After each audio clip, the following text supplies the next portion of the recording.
ஜெயிப்பனா தோப்பனான்னு தெரியாது, ஆனா தோத்தாலும் ஜெயிச்சாலும் அது வரைக்கும் அந்த கனவை துரத்திட்டே தான் இருக்க போறேன். கனவுகள் ரொம்ப பெருசு.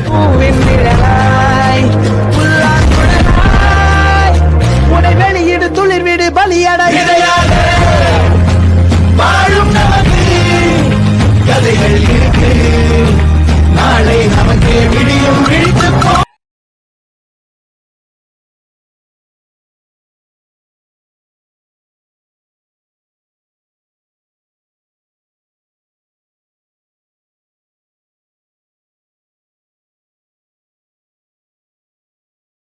ஜெயிப்பனா தோப்பனான்னு தெரியாது, ஆனா தோத்தாலும் ஜெயிச்சாலும் அது வரைக்கும் அந்த கனவை துரத்திட்டே தான் இருக்க போறேன்.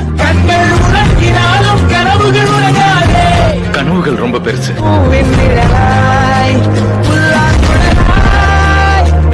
வெளியீடு துளிர் வீடு பலியட